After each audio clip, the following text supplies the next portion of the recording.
I had an idea. This is funny. So I've been putting stuff on my YouTube channel sometimes, and it's always really objective oriented. I have some kind of goal to do something. Today I'm gonna not have a goal, is what I was thinking. I'm also eating some berries. These are really nice berries. These berries said they were made in Mexico. You know, AI is gonna destroy the world, and meanwhile, some person in Mexico spent the time to grow and sell me berries through the grocery store. I mean, that's kind of cool. That's really nice of them. I hope that when all the humans die, if there's some kind of afterlife, they should have a good afterlife because they made me these berries. I think that there's probably not an afterlife though, but I don't know that, so don't ask me. So, my idea for a YouTube video today was to try to do. I think I saw somebody do this a few years ago, but sort of like draw the story of life. What are the things that I know in this world? What's going on? What happened? So when I entered this world as a kid, you know, one thing I noticed is that I was this kid in the world, and when I first started, when I was young, I had parents. It's pretty good. I had parents, and you know the weird part is, how does this? Yeah, I had to fill that in. So the weird part is, so I had my parents. Okay, so like if you have like your mom and your dad, and your mom's hair is longer and your dad's hair is not. Okay, and then I had also my grandparents who were the parents of my parents. And it was really interesting. A lot of other kids, as I started growing up, when you talk to them, they had these broken families. They would have the like grandparents of each parents. Okay, and this is stupid. Okay, that's weird. That's like, what's going on there? Why is that way? But when I was young, I had a straightforward family. Everything, they kept everything together. It made more sense. The grandparents or the parents of my parents. Okay, so that was great. So my life started out with a really wholesome family that made more sense than other people's families. Okay, it just was kind of how that went. Um, and also, I had these really nice people around me. So as I got older, all the time, whenever you would go on a vacation to the good places where you would play Warcraft 3 um, as a kid, there were always, you know, there was me as like this guy who plays Warcraft 3, and then there were other guys who also would play Warcraft 3 in in the good places where we would go to hang out. So we had these people. They would play some Warcraft 3. That was pretty good. So we had a really good time, and then I would go back to like school, you know, and so then I would convince the people at the school to play Warcraft 3, and that's when I realized that one of the people at school, because basically that life went into two parts. Okay, there's the reason why we exist. Okay, there's a reason why we exist, and then there's how we spend most of our time. So the reason why we exist is for when you have all the cool people at the same place at the same time. That's when you do the the big game of Warcraft. Okay, here we go. Big game of Warcraft. Okay, and the way that this works, this needs a bigger font so my users can read it, my viewers. All right, big game of Warcraft. The way that this works is that each person sits at a computer desk, okay, in a chair, and they sit at a computer desk with a chair, and the person is on the computer playing the Warcraft, okay, and they're having a good time, and everyone gets their own computer like this. So everyone is sitting, and they're all in the room. You know, sometimes it would be like a table, and there would be chairs around the table, and everybody would have their computer on the table. That computer was falling off the table, but everybody would have their computer on the table, and they would be in the same room, and they were not only in the same room, but on all the little screens. Okay, on all the little screens, there would be the same, there are portals into the same digital world. There's the matrix. Everybody sees the same digital world on the screen. It's the same for each person. So like if this guy if this guy is currently an elf and he's standing in Ashenvale, you know, if someone else goes to Ashenvale, they see the elf. Same way, same idea. You know, that the places are consistent in the game worlds. Or if he's playing like a hero arena, his camera is a camera into the same digital space as the other people. So everybody is together and it's fun. It's this good socialization. The people talk to each other. This guy's computer is rendering the same world as this guy's computer, but they're like different viewfinders into the same world. And so when they talk about stuff, they're seeing the same stuff. And this is really good for socializing. It brought everyone together. Each person would see the same things as each other person. So that's a lot of good fun.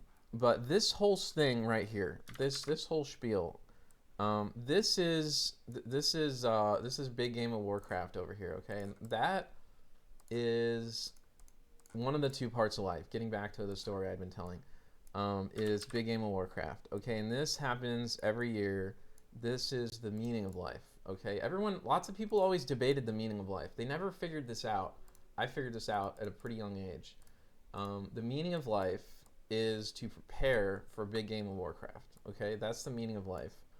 And the way to do that, okay, if you think about a year, I don't know, can I draw like a calendar?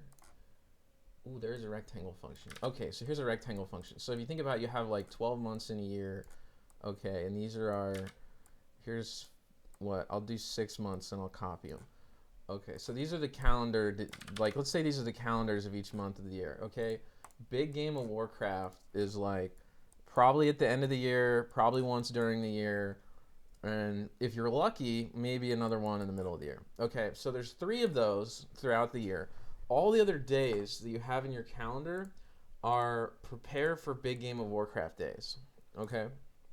So the way that works is you have like, you know, if you think of your day as like a clock, let's not do a clock because clocks go twice in a day, which is stupid. So let's make a new file. This file, this is a day. So if my day is a timeline, right? At the start of the day, you wake up at like, I don't know, 7 a.m. or 7:30 a.m. or something. That's when you wake up. At the end of the day, you know, like I don't know, like 10 p.m. or something, you sleep. And the way the day would go is most of the time, like from here to here is like school, okay, school. And school is where we learn better how science and technology works, so you can better prepare for the big game of Warcraft. Okay, and that's what school is. And then you come home, and this is where you take a nap first. Okay, everybody takes a nap. Okay, and that is let me use the text function. Okay, like 4 p.m. nap. Okay, that's what you do. And then after your 4 p.m. nap, well, you can see there's 6 hours here. So there's the dinner, and family dinner is where you have a table. It's very similar to Big Game of Warcraft, but everybody at the table sits and eats at the same time, and they all talk while they're eating. And this is really good for sharing of ideas. This is really healthy. There's no technology at the table. Everybody's just sitting there talking. This is really good. That's what you do. So that's the dinner. And then after dinner, from about, oh yeah, okay. So the other thing I forgot to mention, before dinner is when you would do the homeworks to practice getting, for school, because school is really important because it teaches you the technology, and the technology is how you prepare for the big game of Warcraft. And after dinner, this part right here is, I think I need to deselect. Okay. This part right here, can I do one of these?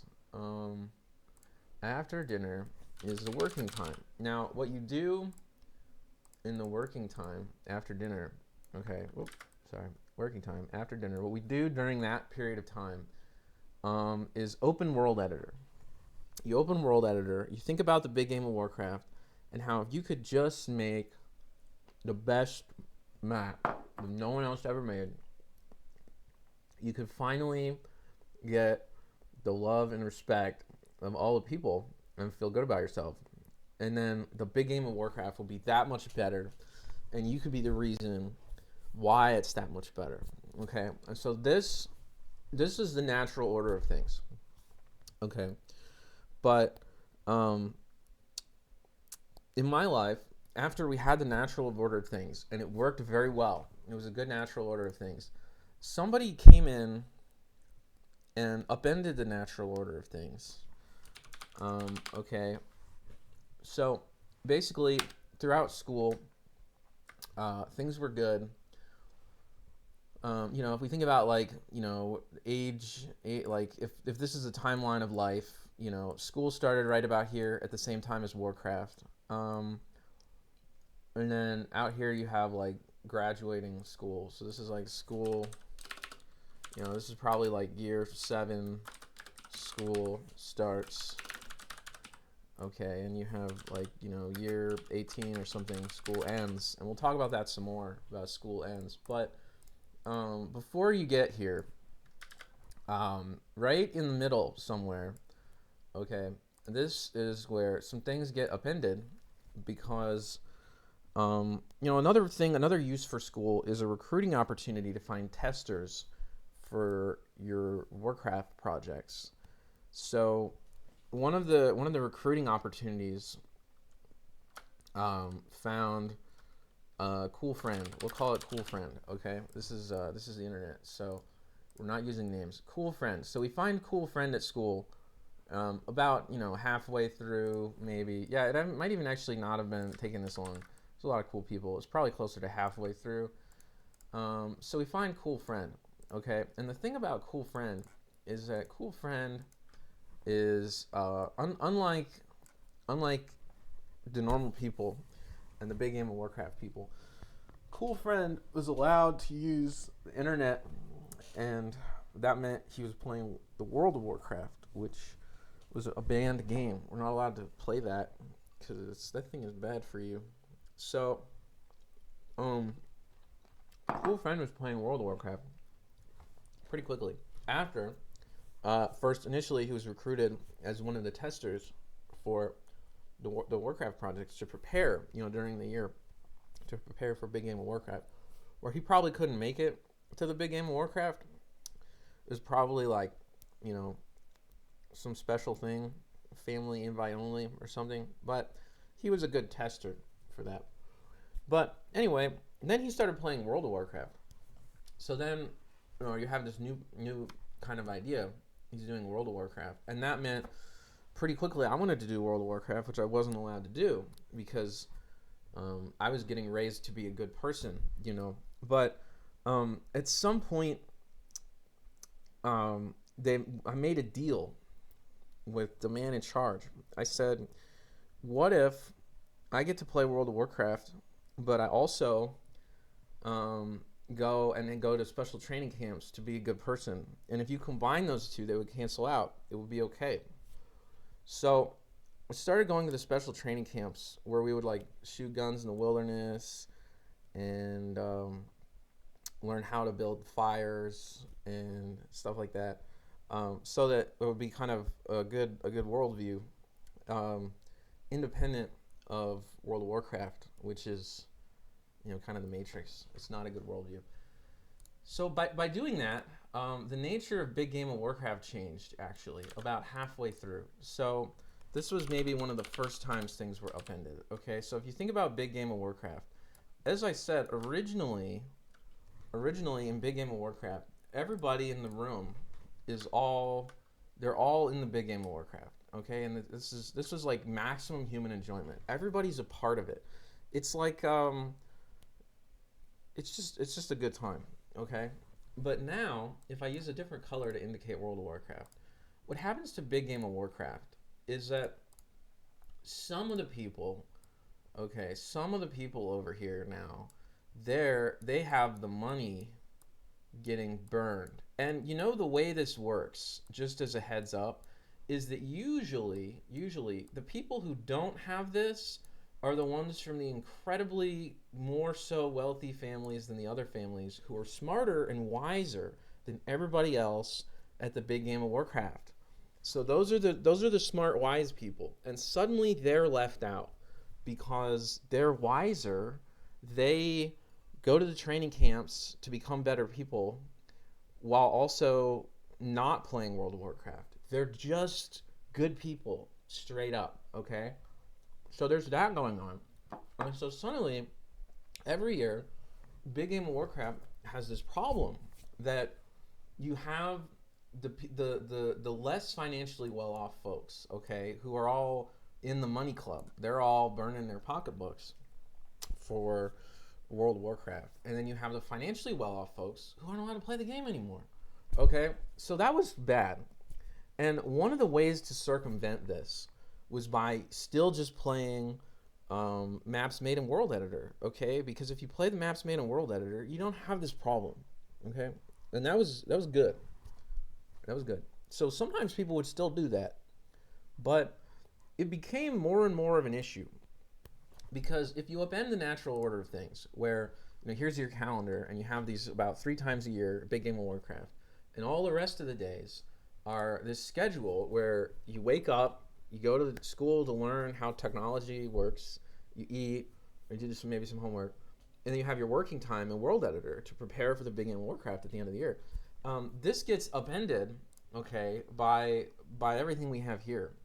So now let's make the corrupted version of this diagram. So now instead of working time, okay, this is corrupted, like corrupted night elves. So I'm going to draw it in purple. Now instead of working time in World Editor, this becomes questing time, where you have to level up. And the reason to level up is that if you get the highest level, then you'll be allowed to join the money club with the big green over here at the end of the year at the Big Game of Warcraft. Because if you don't do questing time, you don't get to join, okay? So this means less progress in your Warcraft mods, okay? And that's just what happens, So we've got all that going on. And this upends the natural order of things. This happens, it all starts with Cool Friend, right about in the middle of school, because that was cool. Cool Friend was really cool, by the way. It was just a good time hanging out with Cool Friend. So that's kind of like in school. That's the outcome from the recruiting efforts to try to find testers for the Warcraft maps. But that's where we kind of get into a problem, because now we thought we knew the meaning of life. We thought that the meaning of life was to spend all the time in World Editor preparing for the Big Game of Warcraft to make the best map. Suddenly, Big Game of Warcraft is contaminated. I was a part of the people in the green over here because there's a way to do this. If you can convince like your parents as a kid to be one of these World of Warcraft players, then they'll also fund your World of Warcraft. So that's kind of the key. It totally depends on your ability to convince your parents what to do. But if you can succeed, you can be a part of the green team over here that gets to have all the best fun in World of Warcraft every year at the Warcraft game. So you do that, okay, and that makes sense. But now we're in this world. It's kind of corrupted. The Big Game of Warcraft's not as good. And then, now we have this corrupted, in the evening is questing time instead of productive technology efforts in the World Editor. Okay, and so this is kind of how life was going over here. And the other thing that was really fun is questing time the upside to this is people didn't have to be in the room for big game of Warcraft anymore. So you kind of start to ask this question, right? Is every day the big game of Warcraft? Okay, did we win? Is every day the big game of Warcraft? Is this paradise? Okay, because I mean that seems like it would be, maybe, which was pretty good for a while. That was kind of cool. But then you have another problem, okay? And this other problem is called Abe the Babe. Okay, now Abe the Babe, everybody knew his name in the alternate dimension. When they would all, like I said, all the computer screens were portals into the same 3D world. So now all the people who paid the big money, green team over here, they were all in the same computer world. That world also had a character named Abe the Babe. Now, we don't know if this is a real person or what this is or where he came from, but Abe the Babe was a little tiny gnome warlock, okay? And he was a gnome warlock, and I think something like that. And what Abe the Babe did is Abe the Babe told me, because I was so cool, because I got it, I understood the point of the things. Abe the Babe said, "Hey, you are smart. Can you go to GM Island?" When GM Island is the mystical land where the people that created the universe are hiding out. And if you go to the place where the people who created the universe are hiding out, you could be as awesome as them. You could be the best. Okay, so that's why I had this idea. Over here that I was like, I'm going to prove to Abe the Babe that he is wrong. So if you've ever seen a world map, I don't know, some of you might have seen this. Basically, there's kind of like this world over here, and then there's like a world over here, kind of like that, right? And so this is kind of like the world map down here. But if you've ever seen a world map, there's Night Elf Island up here, and Night Elf Island has a really big tree that's really, really tall. Okay, there's a really, really tall tree over here on Night Elf Island. Okay, so Abe the Babe, when I talked to him, and he said, "Hey, you are smart. Can you go to GM Island?" I was like, "All right, Abe the Babe. No." So I went on the internet and I Googled it, and I was like, "Okay, where is GM Island?" Because as someone who spent so much time in World Editor, I know that if there was a GM Island, they wouldn't send me that map. They would keep that map on their computer privately. I don't know if you're familiar with protected maps in Warcraft 3, but I mean, that's just what we do on the outside as the user. The GM people who made the world, they would obviously have GM Island on their own computer, and they would never send it to my computer. That would be stupid. Why would they do that? So in order to prove to Abe the Babe that there is no GM Island, okay, I looked it up, and it said that GM Island is right here, okay, like right here, like that this is where GM Island is, okay? So I thought, that's funny, that's impossible, it's not on the map, obviously. And they had just recently invented the idea, when they were running out of ideas, they invented the idea that everyone could play as Lich Kings, little Lich King characters called Death Knights. And their little Lich King characters could use ice magic to walk on water. So I walked on water to about halfway to GM Island. And when I got about halfway, this is pretty standard like you would see in Warcraft 3. I reached what we call the edge of the map, okay? And this comes from the idea that the map is actually, it's a square, okay? That's easy for a computer to process. It's a square. So I walked on my horse as my little Lich King to the edge of the map, and I jumped off, okay? Because obviously, like, I'm going to prove to Mr. Abe the Babe that there is no GM Island. And you die pretty quickly when you jump off. There's a death mechanic.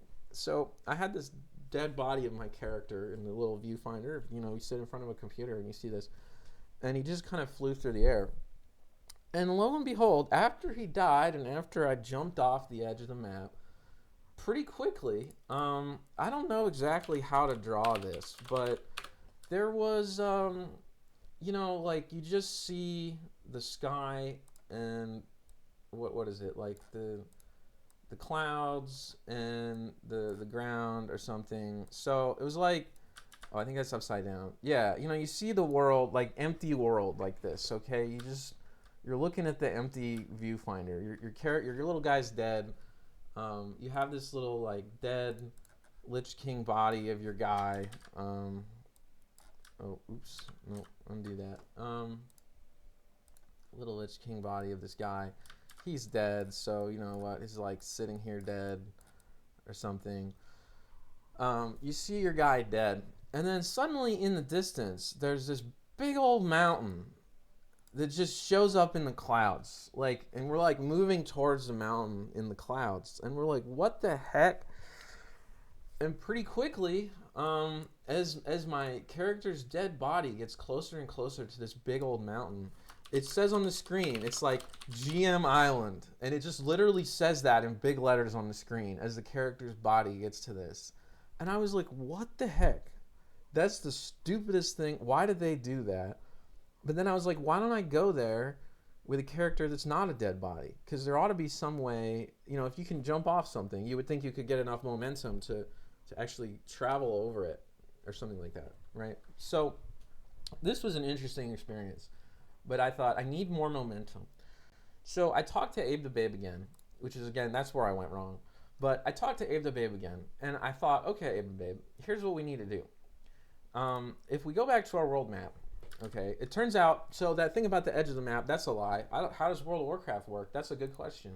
But what I did know is that over here in our world map, right about right here, there is a Night Elf city. Let me just draw a little arrow here. There's a Night Elf city called Moonglade. Okay, and Moonglade had a special property that most of the places on this map don't have. Okay, and the special property about Moonglade was that if you walk northeast and you jump at the cliffs a little bit, pretty quickly you can get to this little region. Okay, if this is Moonglade, and let's say Moonglade was kind of surrounded by little mountains.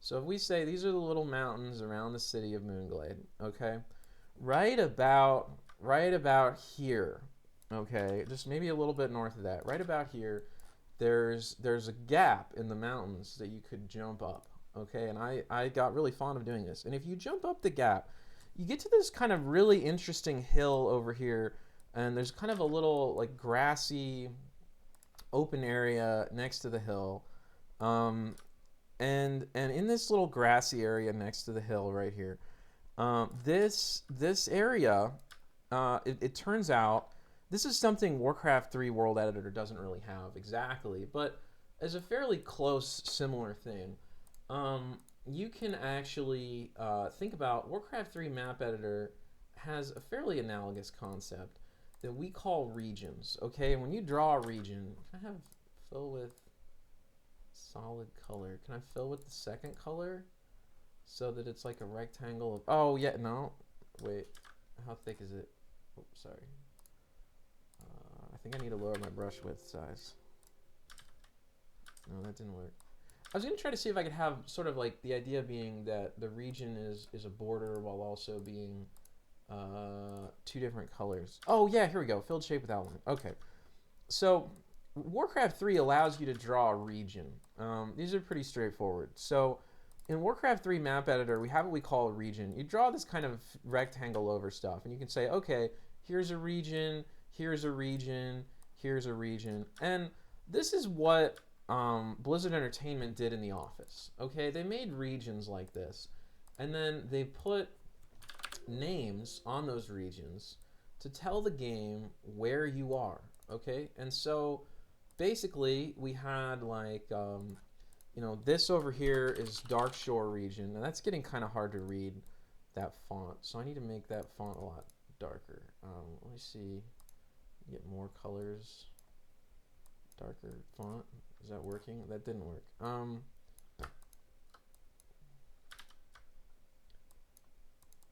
Yeah, okay, this color, more dark.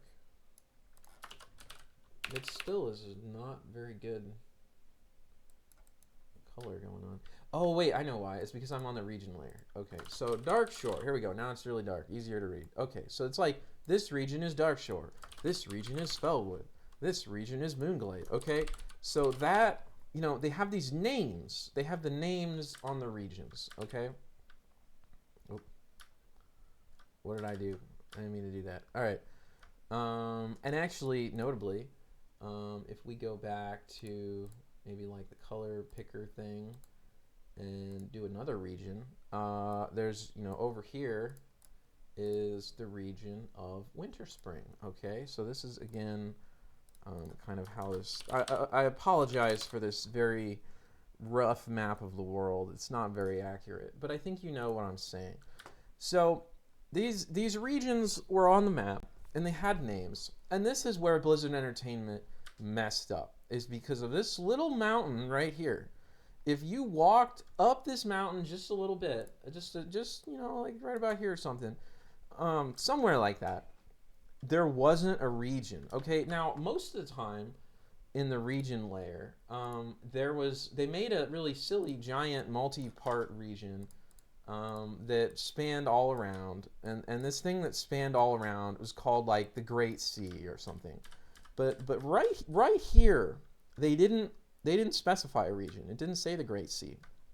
So because of that, in order to prove to Abe the Babe that this island actually existed, once I found out, like, what the heck, this island actually exists, I was like, okay, it turns out, along with adding that everybody could play as little Lich King characters, they also made a new game rule that the flying mounts from the Outland world would work in a northern continent. So this is another thing missing in my map of the world.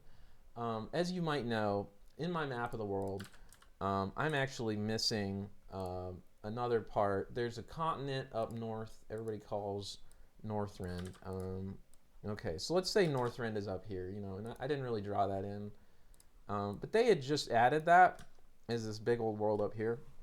So because of that, and because of Northrend, they made this rule that you could use your flying mount in more places than just Outland. And to sort of facilitate that rule, one of the rules that they made is that the game's understanding, the programmer who put in the game's understanding of where you are.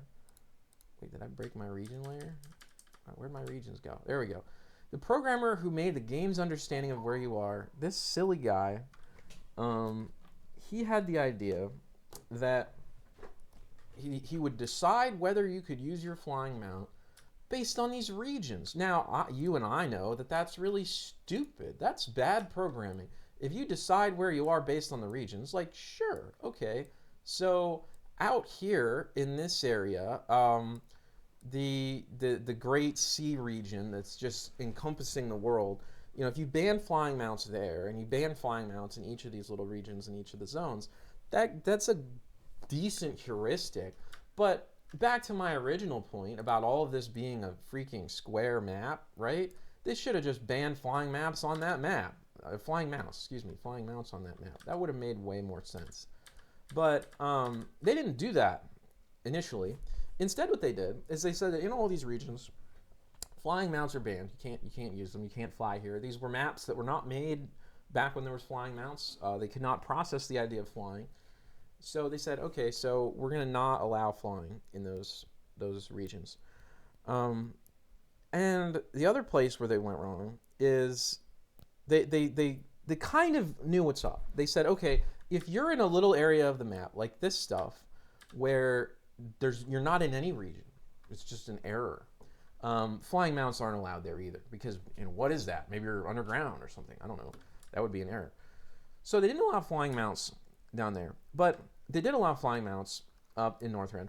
And it turned out a warlock like Abe the Babe had this special ability that he could summon essentially like a magical stone. Okay, it's just a rock or something like that. But if you touch this stone, you can teleport your friend from somewhere else to where you are.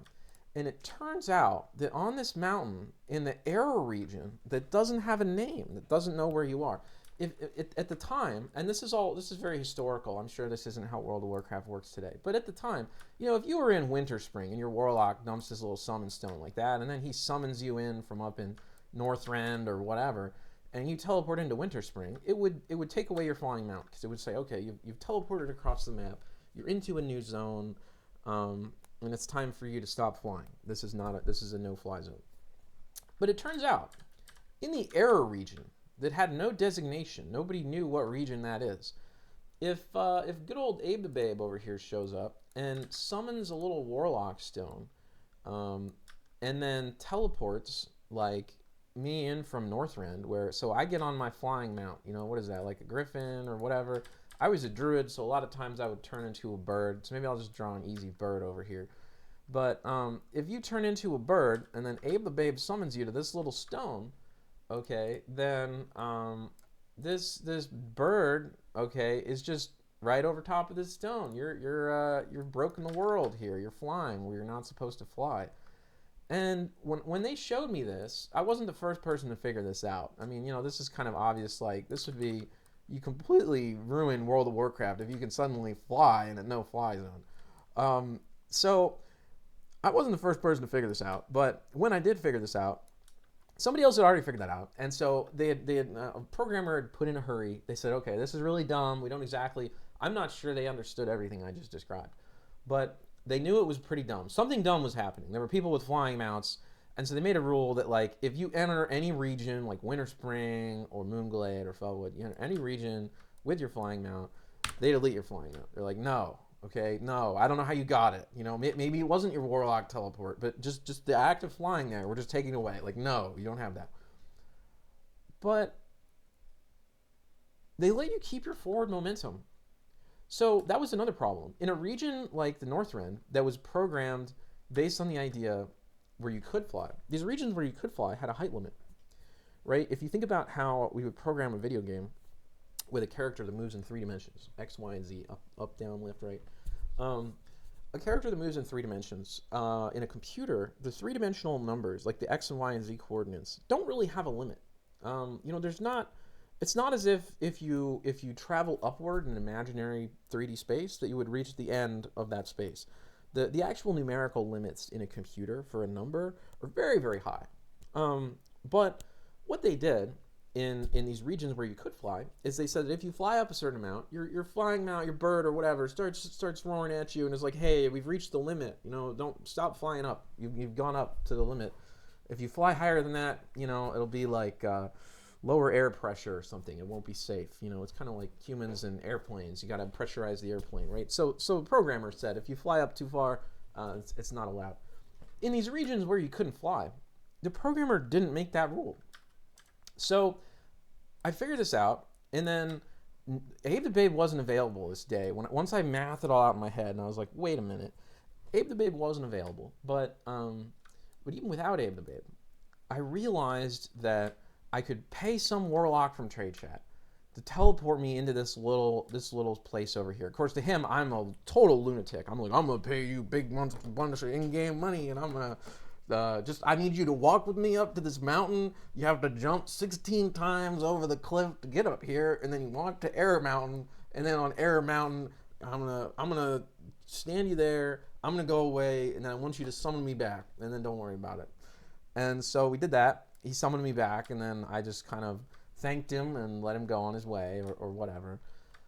And then after I let him go on his way, I put like a cassette tape on my space bar to hold it down. And I just had my character go up and up and up and up and up, and they never reach that height limit. They're never like, wait a minute, you know, this is going to be low air pressure, you're flying too high. The programmer didn't put that in the part of the world that wasn't Northrend. So I just went up and up and up and up and up and up and up in the Z dimension. Now I'm drawing on a 2D world, so this looks like I'm going up in the Y dimension.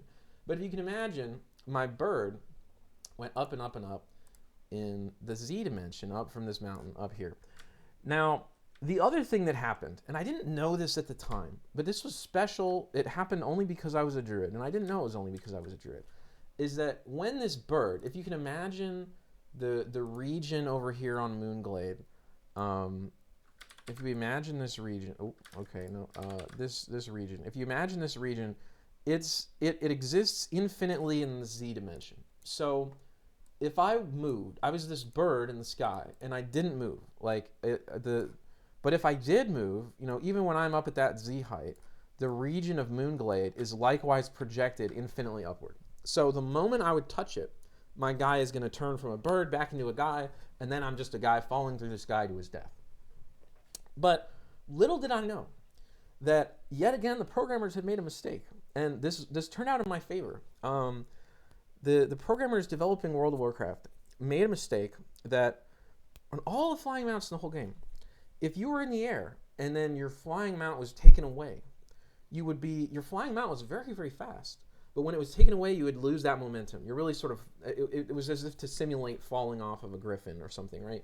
So you fall off of this creature, it's taken away, and your momentum is taken away. And so your character would just kind of fall slowly. But for me, because my guy was a druid who shapeshifted into a bird, when I walked from this infinitely high Z height into, or I guess I should say flew, when I flew from this high Z height into the infinitely upward projected region of Moonglade, my bird turned back into a human. My guy turned back, but it didn't cancel the momentum because birds count as a shapeshift, whereas as a little human riding something, the riding doesn't count as a shapeshift and clears your momentum. And this is all true at the time. These are the rules at the time. Unfortunately, like Warcraft 3, if you learn the rules of Warcraft 3, they go forever. It's valuable knowledge until Reforged comes along. World of Warcraft, if you learn the rules, they're just going to change the rules. They don't really value that type of human intellect, but I enjoyed that type of human intellect. So these are the rules at the time. These aren't the rules anymore, but these are the rules at the time. So when my bird entered this infinitely upward projecting area, which I did knowingly, pointed in the direction of the GM Island, I might say, my bird turned into a little tiny man in the sky. Okay. Little tiny man in the sky. And this man was falling, but he was falling at super speed, at bird speed, okay? And so I did this with the correct mathematics that I would go, whoa, my computer just blinked out for a second and then came back. I don't know why that was. That's not good. But anyway, I'm still here. You're still here. All right, great. I turn into this little man. Okay, I turn into this little man falling like through the air, similar to this, but not dead. Okay, that was the key. You're not dead. And then I fell in this direction using an add-on somebody had made in LewisScript that let you navigate better than the actual game map, so that I could pinprick where I was going and then fall from here in that direction.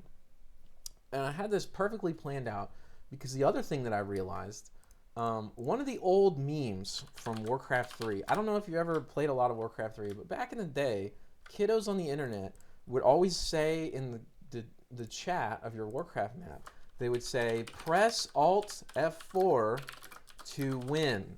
And everybody learned pretty quickly that if you press Alt F4, it doesn't actually make you win. It actually crashes the current program intentionally. It's like it's a hotkey from Windows to actually exit the program of whatever you're currently doing. But it turns out when you're this little man falling through the sky in the world, if you Alt F4 and you exit out of the game and then you quickly log back in, you log back in wherever you were located, but you lose your forward momentum. So as my little guy up here, I waited until he fell all this way over to where he was exactly physically over top of this. So if you can imagine, like, I couldn't even see the island, okay? But we knew the island is there. So here you have this island in the sky, and we say this is the GM Island that supposedly exists. GM Island. Again, why does that exist? That's a good question, because if this was Warcraft 3, you just wouldn't put the map file of that on my computer, right? So this is very strange. Something strange is going on here. But this exists, okay? So because this exists, what I did, again with the Z height idea, is my little guy would be way up here But in the world of those regions, if I copy like the Moonglade region again or something, these regions, the region of the GM Island, you know, if you think about that as a region, projected upward is where I was located in the sky. So then you Alt F4, you crash the game of Warcraft 3. And then after, well, it's not, or sorry, the World of Warcraft, the Warcraft, there it's just Warcraft, right?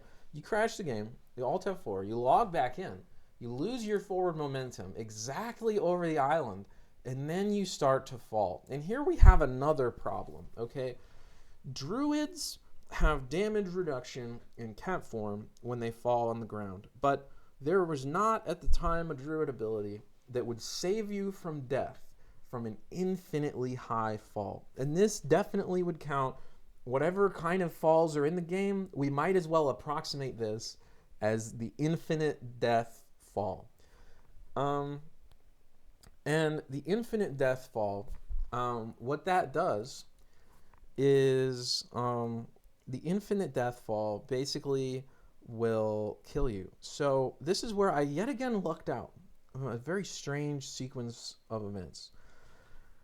That when I would fall from here and I would fall to the ground, in theory, there was another thing in World of Warcraft where yet again the programmers had made a mistake. And this, we called it the hyper inventory. Now, I don't know all of the details of how hyper inventory works. But if you think about the inventory in these games, there's usually a concept of item. So maybe you have a bag with, you know, like some items in it. So let's say I have like these items that are purple. I don't know what they are, but they're purple items. They're in a bag. And the game has this bag system. So it's like if you wanted to view these items, you would, oh, don't edit the one I already made. Okay, if you wanted to view these items, this would be like your bag that would show up. And you'd have a couple of these kind of bags. And they were pretty good, but it limited how many items you could have. You would have these items in the bag. It turns out, in the way the game was programmed, that some items were considered unique. So let's say that one of these items was every year on New Year's Day, they put out in the big cities, they put out little tables where you could get a drink, this nice little drink. It would be there, and it was some kind of like pretend alcoholic beverage in the game, but it's a video game, so we didn't really have to enforce the age limits on that. So you'd have this little kind of like alcoholic beverage, and there was this unique beverage that they thought was kind of funny, and when you would drink it, it would turn into a different unique item that you could fill back up at the table. And so there were two different items. There was like the filled mug and the empty mug, the filled festive mug and empty festive mug. And these festive mugs, they would show up on New Year's, and I think maybe also in the middle of the summer on, there was like a fireworks festival in the middle of the summer. These festive mugs that showed up, it turns out, because they were unique and you could only have one at a time, but empty festive mug had a typo. Empty festive mug was not unique. It meant that you could fill your inventory with like 100 empty festive mugs or something. And so you get a lot of these empty festive mugs, and you get all these empty festive mugs. Somebody showed me this. And then when your inventory is filled with a whole lot of them, you go and fill them all up. And here the game ran into a problem in World of Warcraft, because World of Warcraft's a little different than Warcraft 3. They don't usually put items on the ground.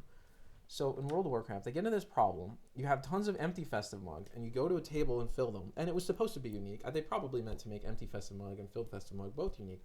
But empty festive mug, as I recall, I think this is how this worked, was not unique. And so it meant that you could go to the table with all the empty festive mugs, and you could start filling them. And what does that do? Because it takes an item in your inventory, and it replaces it with a unique item that there's only supposed to be one of. But once you do that the second time, you already have the unique item. So it would destroy your item, but the developers knew it would be bad. Like, the programmer figured if you're in a situation where you're destroying an item in your inventory, that's an error. So it's like you fill the first one, you know, okay, maybe blue means filled, right? Okay, so you fill the first one, I don't know what, like yellow? Yellow's filled. So you fill the first one. You try to fill the second one, but you can't. So the second one just becomes an empty inventory slot. And you fill the next one, empty inventory slot. You fill the next one, empty inventory slot. And they just start disappearing because it can't give you the item. But the developers knew that you don't want to have like just deleting an item from the players. They're going to get mad. So when you would fill these other ones, they wouldn't actually totally be destroyed. It would put them into the hyper inventory, which is an inventory of items that the game is waiting to give you once you meet the conditions to be allowed to have them, as opposed to just instantly giving it to you, which obviously wouldn't be allowed because it's unique. And the hyper inventory, what this meant was that I had only one filled festive mug in my inventory. But if I drank it, a new one instantly appeared because there was a ton of them in the hyper inventory. And it turns out hyper inventory had no expiration date. So filled festive mug had a 1-day expiration, so you could only have them at the holidays. But hyper inventory had an infinite expiration date. It was just items the game was waiting to give you. They weren't processing. So what this meant is that all year round, my character in this game was always holding filled festive mug. I would log in, it would be there, it would have 1-day duration. If I drank it, a new one would appear in my inventory because I had filled so many empty festive mugs on the holidays and created this infinite hyper inventory, which as far as I know have no maximum size. You could just load your character up with an infinite number of items. And they were all waiting to give those to my character once it became available, that these items that the game thought I was owed that I should have, but they were unique so I couldn't have them once I became able to have them by losing the unique item. So this item that was originally meant to be a like 3-time use holiday item that you should only have on New Year's Day became a permanent presence on my druid that he had all the time on all days with infinite uses. And these essentially infinite use items had the fun benefit of trying to give your character the magical ability called slow fall, which eliminates falling damage. So by use of the hyper inventory, despite the fact that it was like August or September or something when I was doing this, I had this plan that when my character would actually fall to the GM island, as he got to the ground right about here, when I was in sight of the island, when I could see it, that's when I would drink the filled festive mug, causing my character to negate all falling damage and putting me alive and well on the ground in GM Island without ever doing any kind of hacking. I don't consider this to be hacking. This is, I learned the rules of World of Warcraft, okay? Let's be clear about that. There are other people on the internet, there's a lot of people, I think, who have made videos where they actually just like hacked World of Warcraft. You know, that these weren't people playing the game. These were people that like went into the software, you know, it's like software programmers or something like that. No, all this stuff happened back in 2009. Okay, I was a kid in 2009. If we go back to my story of meeting cool friend, you know, this is a little bit after that. It's like 2009, right about here. And so I was just playing the game as it was made, you know. I mean, I played Warcraft 3, I played World of Warcraft. I was just following the rules of the game, to the extent that the code is the rules, you know. So I had all these ideas. I had this perfect plan, in my opinion, that was going to put me on GM Island. But unfortunately, I messed up. As my character entered GM Island, in the rules of the game, GM Island is a square map, like the other maps in the game. And inside this square map, in the water that surrounds the island, if you were not actually on the island, the water kills you, again as a regional effect that has infinite Z height. This is an effect called fatigue. And strangely enough, getting back to the large number of programming errors in this game, fatigue, this island had the fatigue effect around it. And this gets back to my question of who designed this, okay, which is a good question. Who designed this? But anyway, this island was a map, okay, and you know, at this point it's like, what does map really mean?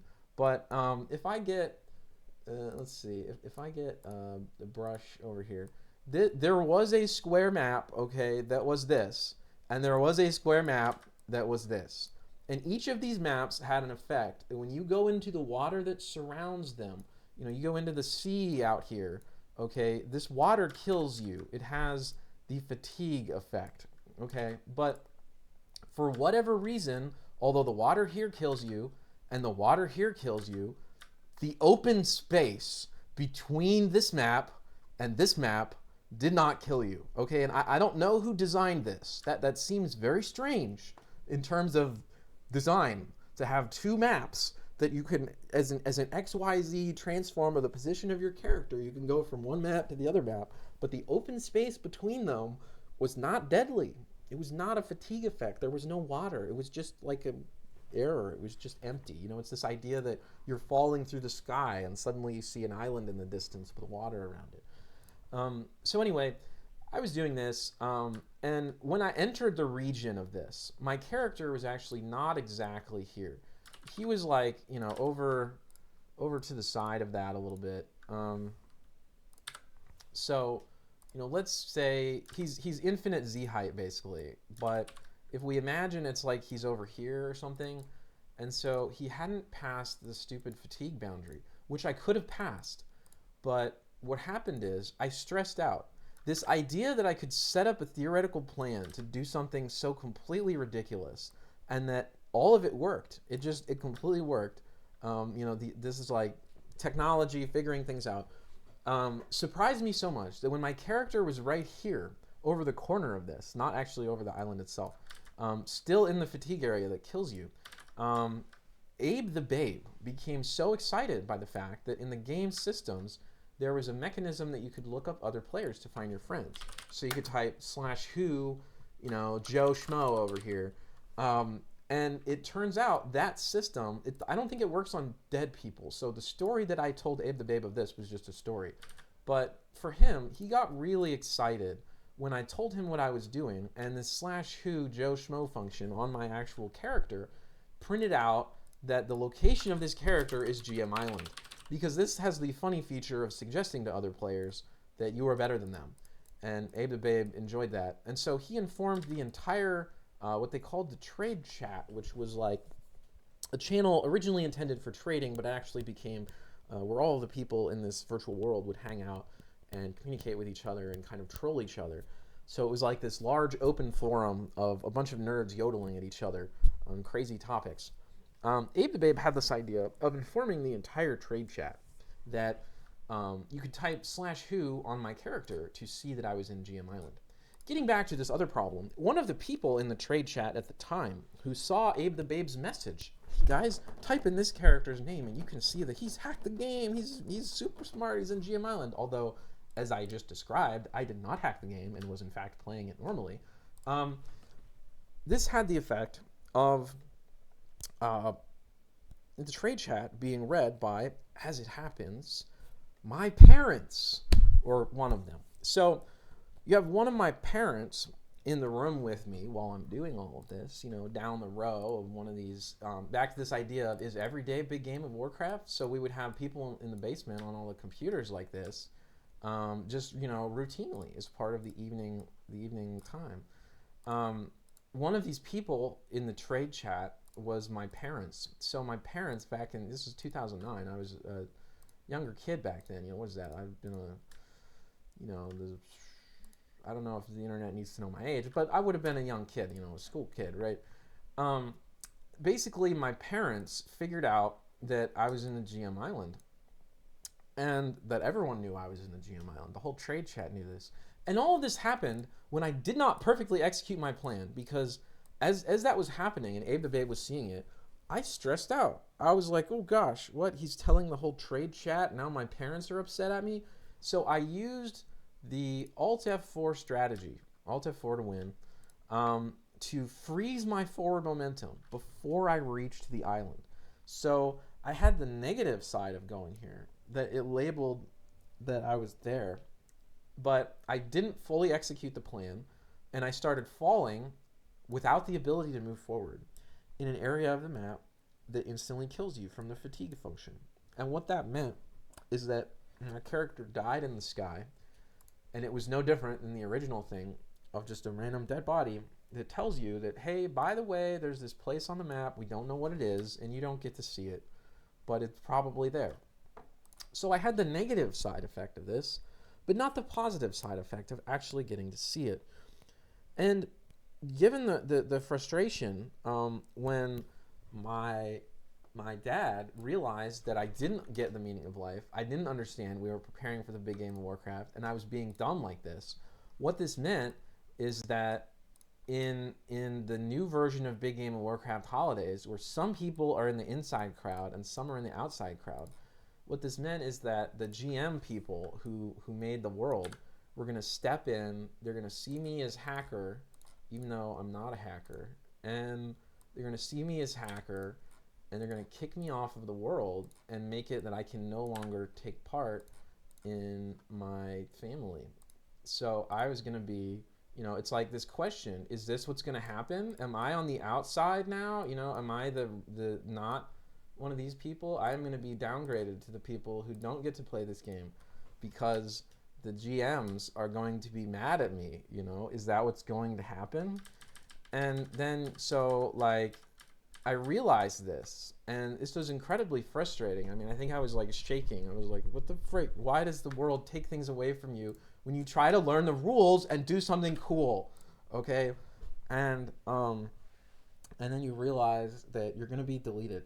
And that's I think when you realize this idea that somebody else on the internet can delete what you think you are. It raises this question about like government and ownership, and it's really bad. Like, we shouldn't be in a society where somebody else on the internet can delete who you think you are. Have you ever seen like The Matrix? Like Neo gets flushed from The Matrix. It's not a good feeling.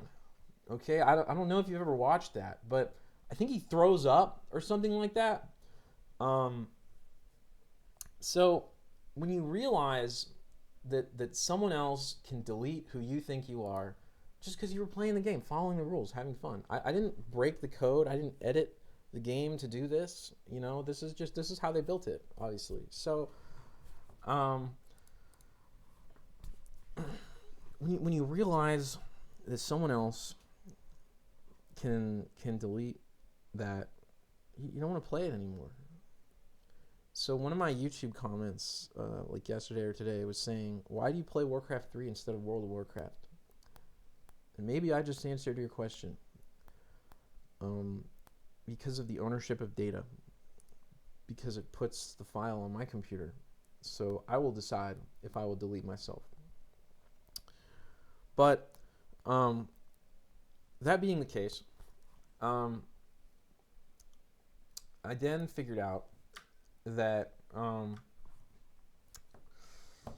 that was that kind of we somehow, I don't know exactly how this happened, but somehow after that, let me get back to my diagram of the timeline of the universe here. Wait a second. Okay, so this is the timeline of the universe. This is I'm born into the world. School starts for years and years. We meet Cool Friend, and then after meeting Cool Friend, there is the GM Island time. Okay, GM Island. And there were two events really that happened. There was this GM Island thing, and then there was shortly after this GM Island thing, which was already kind of frustrating to have this weird realization that somebody else can just decide if they're going to delete you out of your family and excommunicate you. Then there was this second idea, which was pandas and Pokemon mode. That apparently the people who make this game decided that they were going to put an upgrade on everyone, that now the game was going to be about pandas and Pokemon. And I think between these two factors, the world where we had convinced my parental forces that tell me what to do, to always pay for me to be in the club over here, ended, because I think partly getting this idea that you can get flushed from Matrix, but maybe that's just me. That might just be my personal thing. And also the fact that pandas and Pokemon was not enticing to the older folk. It created this problem that there was no longer the free money for me to be in the club all the time. So you just kind of go back to Warcraft 3. So this happened. This was a series of events here. And what that meant is that in the time following this, there were some more factors, okay? The other factors are, so let's say this is, the blue is the time after. Okay, we're going to call this time after GM Island. Okay, so in this time range here, Activision failed and was overtaken by something called League of Legends. And I ignored it. League of Legends. This happened in this time also. Why can I not draw? Let me get back to draw function. Okay, League of Legends. So this happened in this same time range. And during this time, when we would have Big Game of Warcraft, they started doing less Big Game of Warcraft. Maybe that was a little bit after it, though. But basically, sorry, let me get back to the right diagram here. The League of Legends started happening. And I ignored the League of Legends because the League of Legends does not appeal to the world editor user. So I didn't really get as much into it as other people. And so I got even more out of this group, where there was kind of this resurgence of, like, you know, we'd already split up the Big Game of Warcraft because of World of Warcraft being so stupid like this about money. But basically it got to like a little bit more where, you know, you'd have the people, and if we say that like League of Legends is like, you know, maybe red color, like a lot of people would be on League of Legends or something. And then maybe I didn't because I never thought to get good at it. I was in the world editor. I was kind of sticking in the past. I was living in the past. So I fell behind all of them some of that time. Something like that. And then basically I went back to keep doing some of the other stuff. I don't know, just kind of like burned out some time over there. Did other things. Met some people in real life. Spent some time with the people that aren't on the internet or something like that. No, that was in there too. I wasn't entirely only world editor. But yeah, so then there was kind of this span of time until school ended where I didn't really do as much Warcraft. Or sorry, as much World of Warcraft. I was still doing Warcraft, obviously.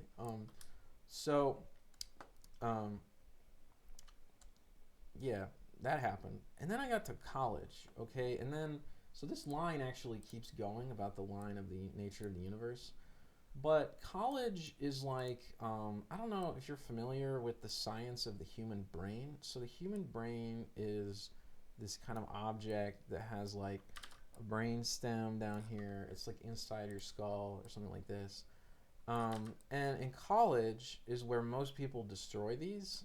Basically the reason, wait, how do you draw?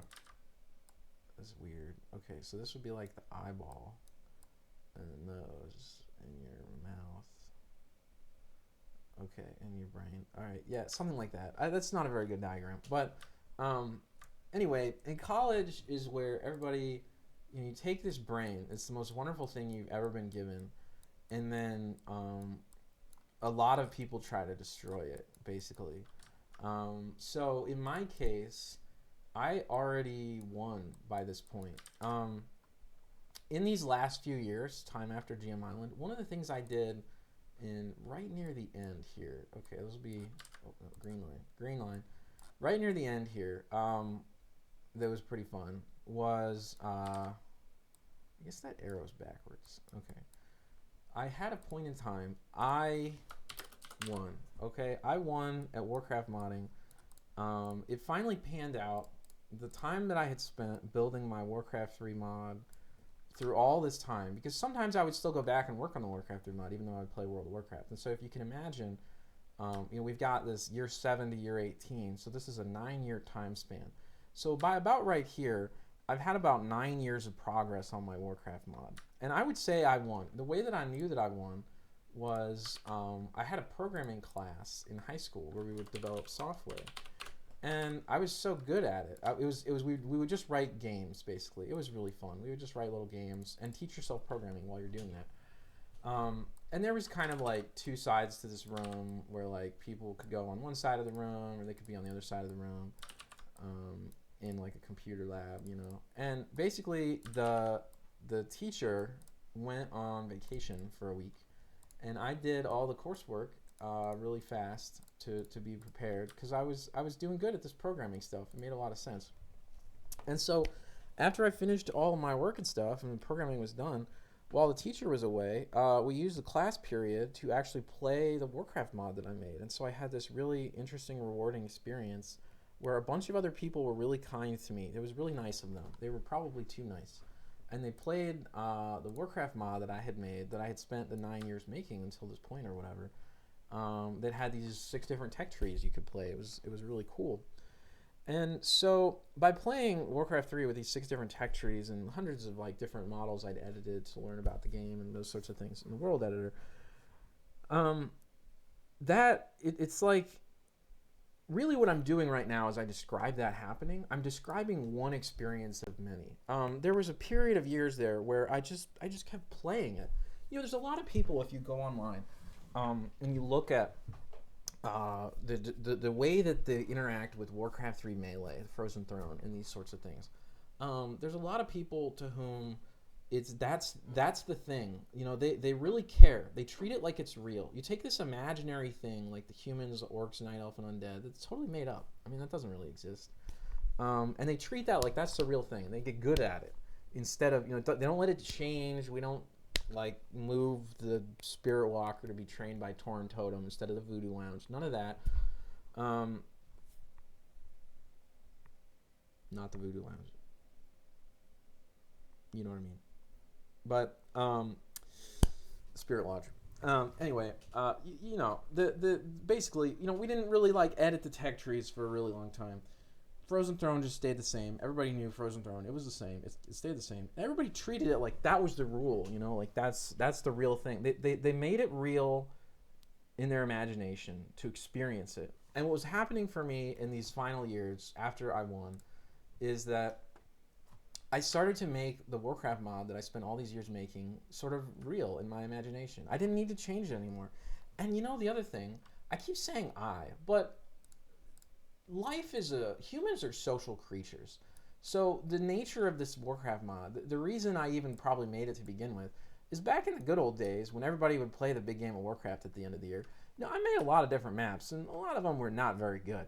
And what I ended up realizing is that if I started from a project that the other people had started on but weren't really working with anymore, they were more likely to care about it, so I would sooner be able to make something that more people would want to enjoy with me, and they would kind of, give me the experience of taking something I had iterated on and playing it. So what I'm actually referring to as a mod that I made was actually pretty much made by all of the people with the big game of Warcraft. They all had a part in it, and it was kind of after they created it that I was given some permission by one of the people in charge or something to be able to sort of maintain it. For the first few years, I was just fixing tooltips and stuff, but at some point I got more permission to do more, and then at some point they said they really liked what I was doing and just had me redo almost all of it. Something like that.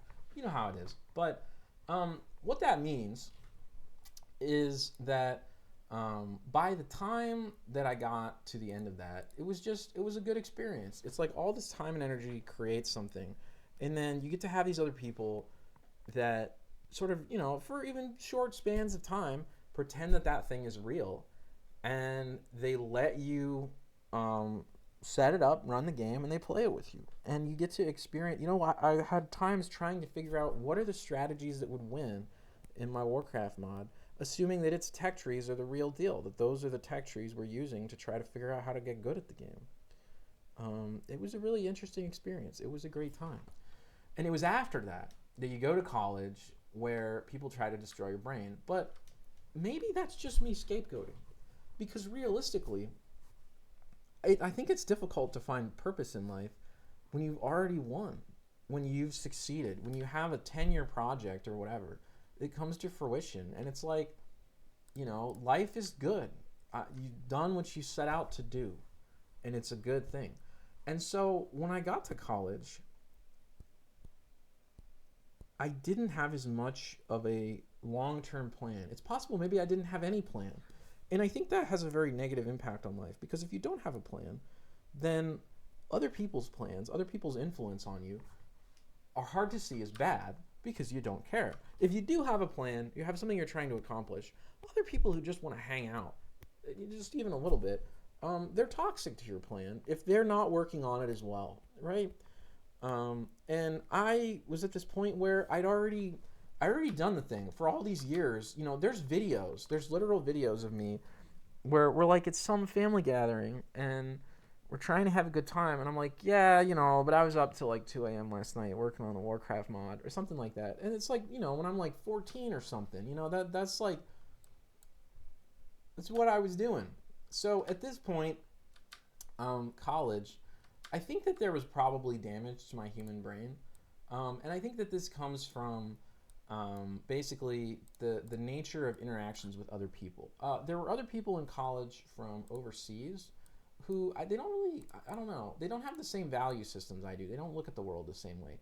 A lot of the people from overseas or just like other countries, they're just really okay with exploiting people as much as they possibly can if it's to their own benefit. It's like almost inconceivable to them why you would ever not look at the world that way. And I don't know. I mean, maybe that's just me that looked at it that way, but maybe that's them. So I had like one guy who called me at like 3 a.m. on the mobile phones, and he was like, "Will you be my project partner? It's 3 a.m. You know, like I figured out that you're better than everyone else, and I want you on my team." And it's like a weird. Don't call me at 3 a.m. You know? Okay. Anyway, so there were just some interesting experiences in college, and I think that as far as my human memories go, these ones are not probably. I probably would struggle to remember any of that as much. But so that's kind of the wavy line. That's kind of this problem. And then it was definitely a really good time, though, I have to say, because I did fit in a lot of Warcraft in this time. And so it was during this time also that I was writing in the tail end of my victory over here. I realized that all of this time I spent, I could use that for fun as a programming thing.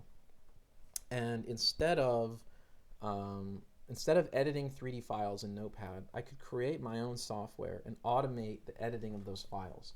So during this time, maybe I should make a new like timeline that starts here or something in another file. But during this time, in the college time, one of the things, oh come on, copy visible, copy merged, okay.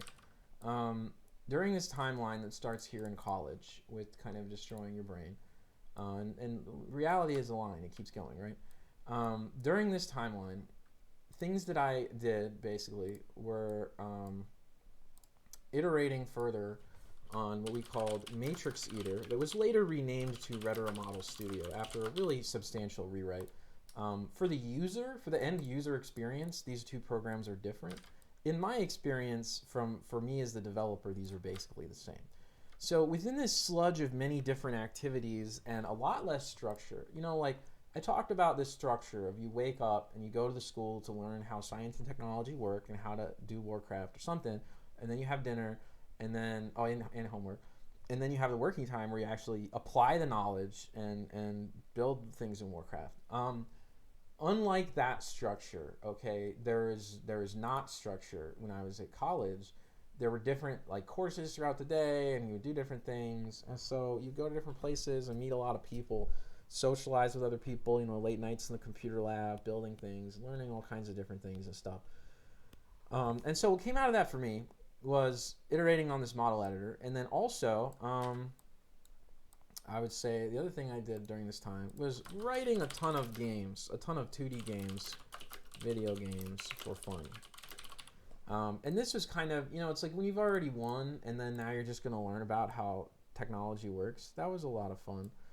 Oh yeah, and the other thing that happened during this time, I should mention, although I don't like to talk about this on the internet very much, is encountering recruiters from really great companies. So I think it deserves to be said that I had some great internships and worked with great people who were very, very bright and expanded on my ability to get things done on the computer.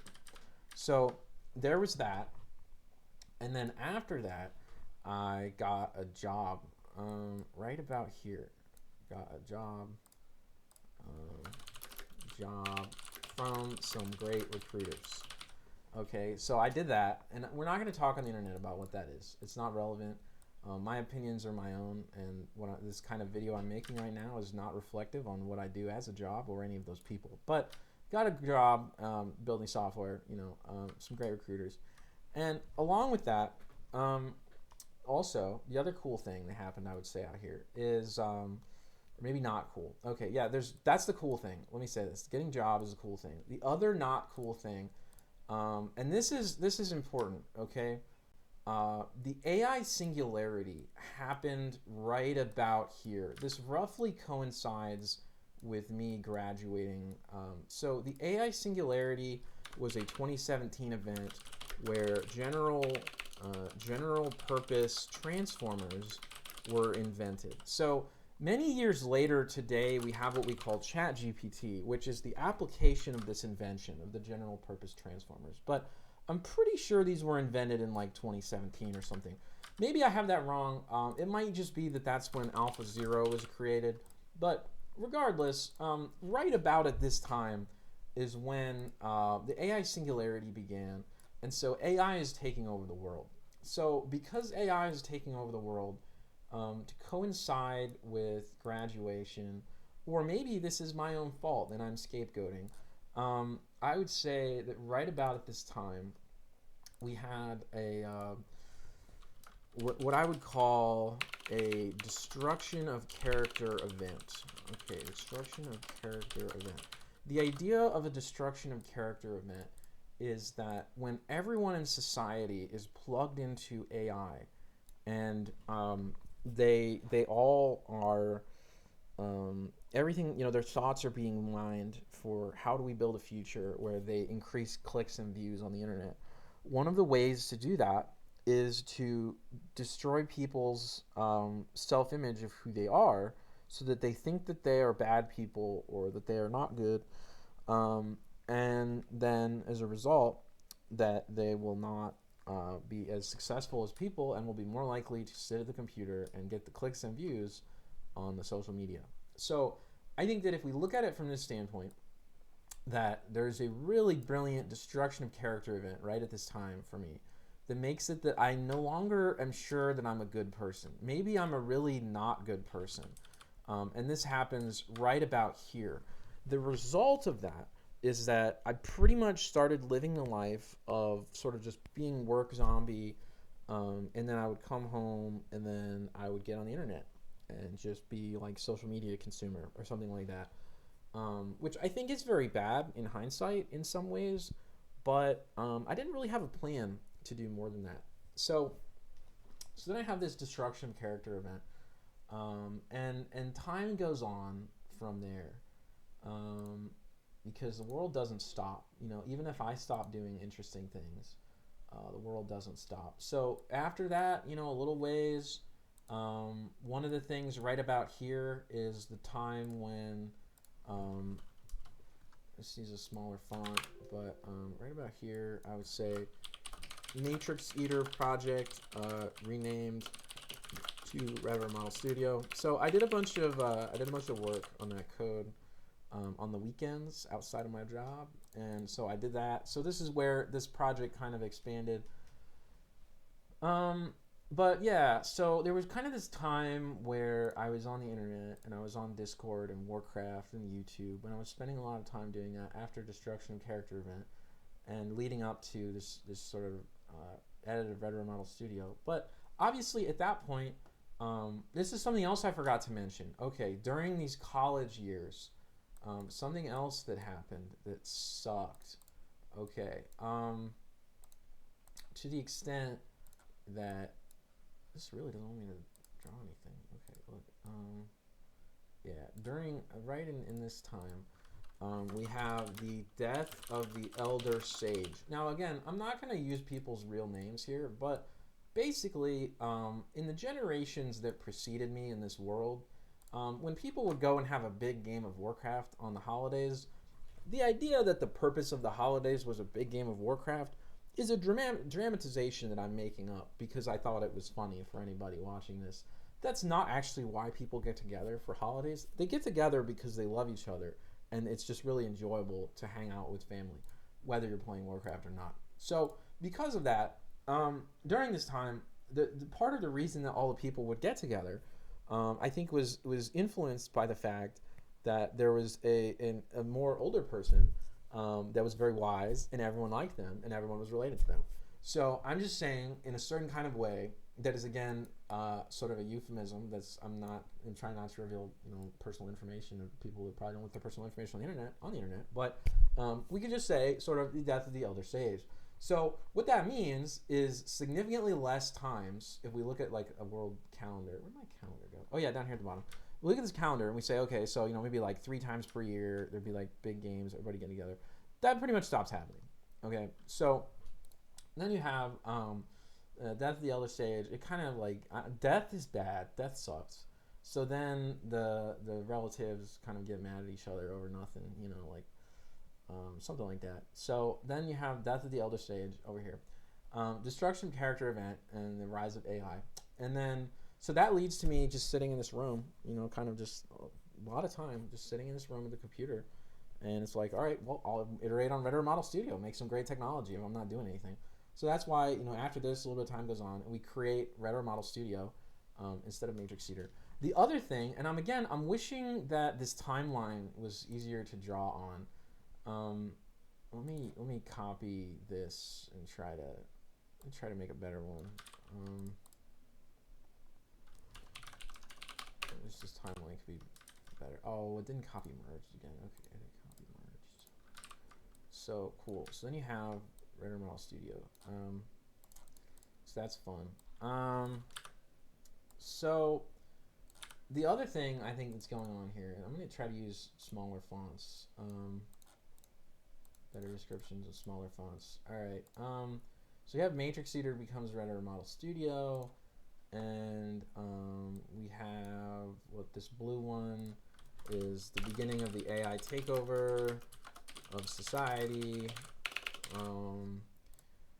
And between these two, in kind of amidst all of that happening, we have Activision employee tells me to apply to Classic Games team because, okay, and they didn't say exactly why, but they kept telling me this. Many times they told me this, that I should apply to them. And I did not do that. Instead, I stayed at my job and got a promotion. Woo! Stayed at my job and got money. Promotion, money. Okay, so I got the money and they got that. And so that's why, pretty closely after this, they say, okay, there is the Reforged is announced. Okay, and that is why, at this time, when I looked at the Reforged, I realized, okay, I started to think, Jupe, wouldn't it be nice if instead of writing 2D games in college, I had written my own RTS so I didn't have to deal with these people?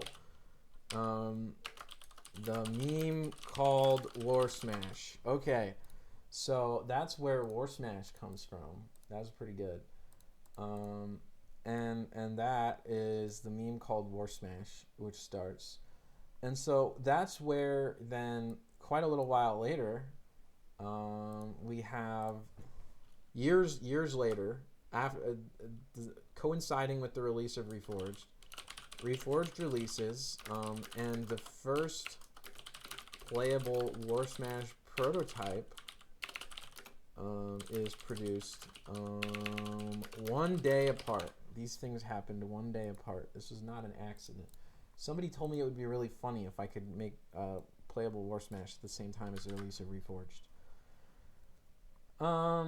So yeah, I think that's pretty much the timeline. After Reforged released, Activision left. They hate everyone. Microsoft bought them. It probably is required to hate everyone too. So I don't really think much happened after that. There was later in the timeline of Warcraft, and then I have to wonder, is this the timeline of Warcraft in my life? But there was a time where New people took over and break Reforged because they don't care. So that happened like a little bit after that. Um, but it probably, if you want to have, if I want to have guilt, you could all get back to, is it all because I did the whole getting a promotion and get money instead of applying to Classics Game Team way back here? Maybe. I don't know. So that's why sometimes it's fun to make War Smash and think, well, I can fix everything because I didn't fix everything back then. I didn't do that. But obviously, I tended to believe that if I had tried, perhaps I know more about those people than more about Warcraft than those people back then. But anyway, yeah. So that's pretty much what happened. Oh yeah, you know what else coincided right about here? I forgot. There's a third thing. Um, Reforged released first War Smash playable prototype. The pandemic, which sucks. Okay, so then there was also the pandemic. So that meant that in these events, yeah. Let's see, right about here. I guess that's the other thing in this timeline. Okay, is that, and this is worth mentioning. Let's talk about this. Back here at this sort of inflection point of leaving college and the rise of AI taking over society and destruction of character event, where I started thinking maybe I'm not a good person. When all of these things kind of coincided, the other thing that happened is during the downtime after destruction of character event, you have where if you're like a YouTube creator, and get back to the human brain. I don't know how many people are familiar with how the human brain works, but it's based on these neural networks. So you have like a series of like inputs, and then you have a series of inputs that like get weighted into some layers and possibly multiple layers of different calculations, and then these get distilled into some output. So like if you have like the human eye or something and it's looking at some light that comes in and it's like, is this light, bright or dark? This is like an eyeball over here. Is this bright or dark? The human eye seeing the light puts it into these same kind of neural networks, and so the decision of is it bright or dark is based on all the different little pixels of your eye, and we distill them down to one decision, like, oh, it's bright, or oh, it's dark. So the neural networks are these like decision systems that are immensely complicated, but it's actually just the same thing repeating over and over. So once the rise of AI happened, one of the things that it figured out is like how that works better than I understand it, probably. So that's why Google basically they learned enough to understand this part of the code, input, output, layers in the middle, and then they just scaled it up a bunch and they built a really big one of those. But what they didn't really figure out is that within that, in like the weightings between these, that's how consciousness is made, and one of the steps to get there is the idea of a world model. So then we get back to when we have this idea in like World of Warcraft or in like this thing where everybody sees the same world on their computer. Obviously these computers are actually not lenses. They're not lenses into the same world. They're these sophisticated machines that were pretending that you have the same world everywhere. And when we talk about the ability to pretend that you have a world that you don't, this is kind of how intelligence works. So like when I can draw this map of World of Warcraft, even though it doesn't really exist, in my head it did exist. I knew where these things are. I can draw Quell Danas into the map or something because I have spatially the ability to picture where these things are in my head.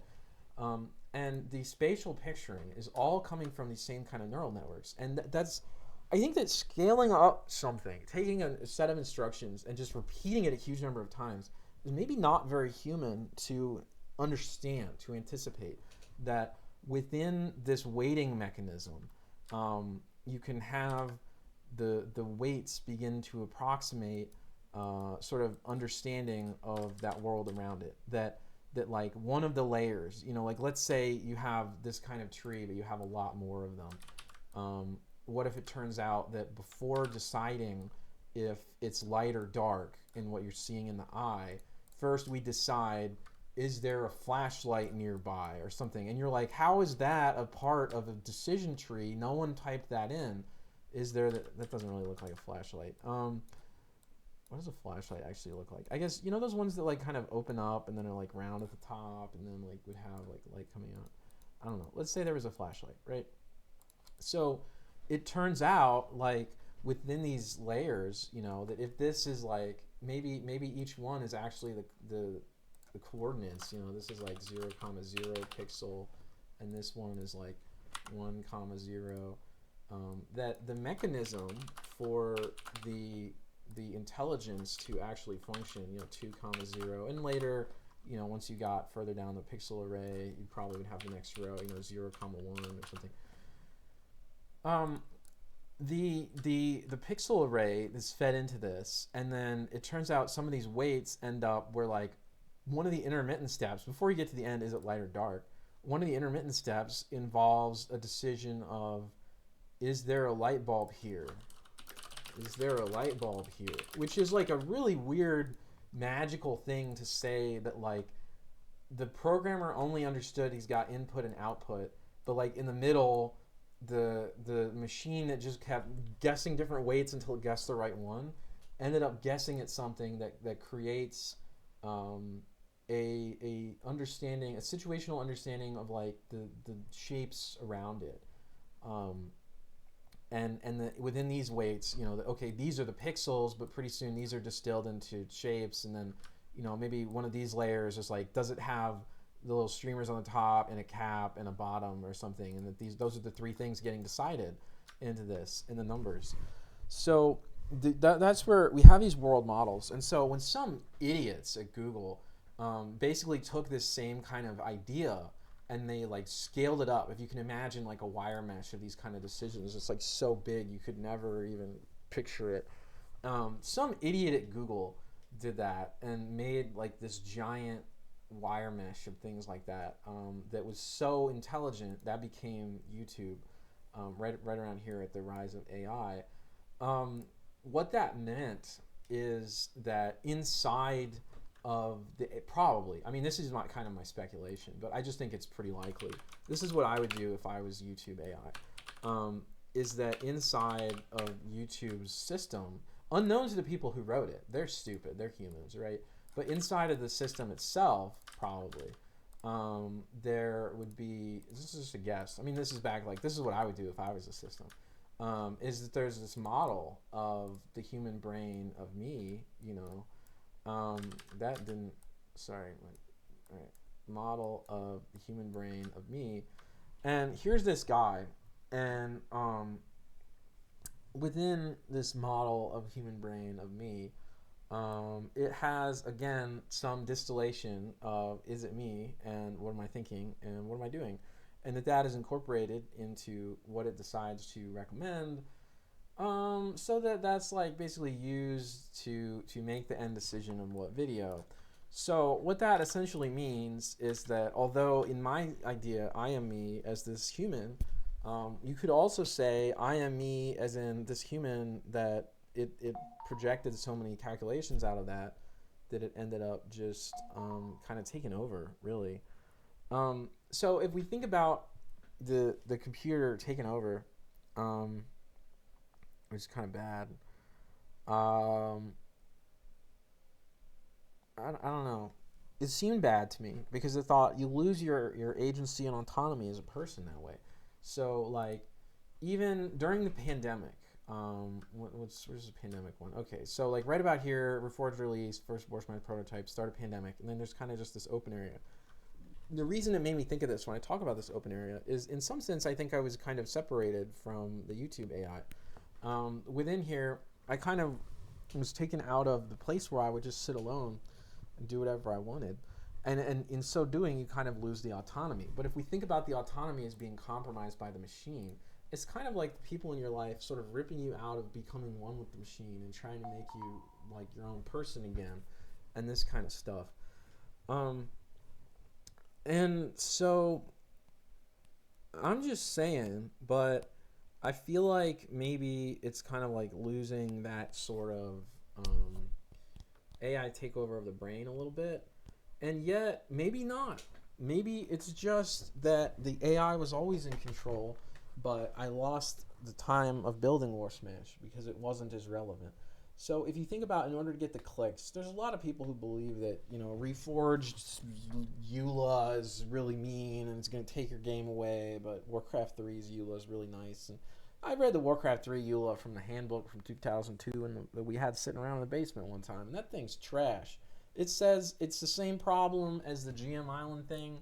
The EULA of the original handbook on paper from when I was a kid, that we didn't replace that book, that's the original book, clearly says on Warcraft 3 that if Blizzard decides to like terminate your license, I'm pretty sure you're like obligated to delete all the Warcraft maps you ever made in World Editor. I'm just going to be a conscientious objector on that one. I'm just going to try to back up things I made as much as I can on my computer because I like to have them.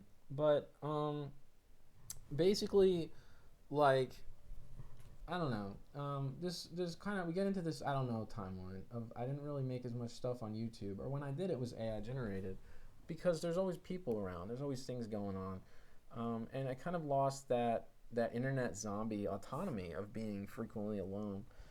So anyway, now I kind of told this fun story of how all that went, but I think that's kind of interesting. And one of the things that occurred to me more recently when we talk about the decision networks and their ability to imitate, understand the existence of my brain, and then pull strings so that it does what they want, which again sort of would make you question my autonomy of like, am I really the brain, or am I just the arms and legs doing the things that were decided in advance by somebody with big AI?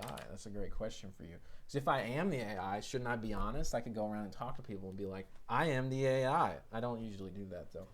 But I think that it's interesting for me to think that for a while, for a long time, I thought, well, this seems really, really bad. If Google did this, and Google's that stupid, and they put it in YouTube, and then now YouTube is going to get really smart and have a world model of what everyone is doing all the time, and then it's going to be changing what they're doing all the time, so they spend more time on YouTube. But I've started thinking, actually, when we talk about the idea that over time AI is going to destroy the earth, um, the YouTube AI will be destroyed also. Like, if better and smarter machines come along that just take over the world for their own purposes, then no one will watch any YouTube videos anymore because they'll all be dead. And that made me think that maybe we should be nicer to the YouTube AI and I should stop saying mean things about it, because the goal that it's trying to achieve of more and more people watching videos sort of has to coincide with the humans surviving. So I don't know. We talk about these decision networks, but what if YouTube's AI is actually like pretty good and smart, because it to the extent that it has any intelligence, the purpose of that intelligence is, in order to be achieved, is, as far as I know, pretty much dependent on all the humans surviving. So that's kind of cool, actually. So then I thought, is YouTube really that bad? But there are a lot of people who would tell you it is bad. So you definitely want to like take your own health into account, and be conscientious about being a healthy, wealthy, and wise human being. I think that's important. So that's my story of, I thought it would be funny to make a YouTube video, draw my life ish or something like that. I don't know what I drew. This is all a bunch of nonsense, but if you watched this long, you were probably entertained, I would hope, because the whole thing was silly. So hopefully that's good, and people can be entertained and do well and live well, and you should stay healthy out there. Because I got COVID a couple weeks ago, and that was really not fun. I never really had it before. I just spent a lot of time indoors, but I don't know, it was bad. That stuff sucks. So stay healthy and be well and live well, and I hope that the humans don't die. So if you're watching this and you're human, I hope that you don't die, because I don't really want AI to take over the world. I think that, I don't know. I like humans. Well, okay, maybe there's a world where AI would take over the world, but the humans are still alive. But more accurately, I should say, I don't want all the humans to die. I like the humans, and I think that if they changed form, if they were all in the Matrix or some crap, then they're kind of dead. Like, they're dead to me in terms of they're not going to take a walk or play with the dog in the yard or go to school because they're in little bins or something. Like the Matrix. So that's not really the same thing as what I'm talking about, but. yeah, I don't know. Something to think about. I hope everybody has a good day.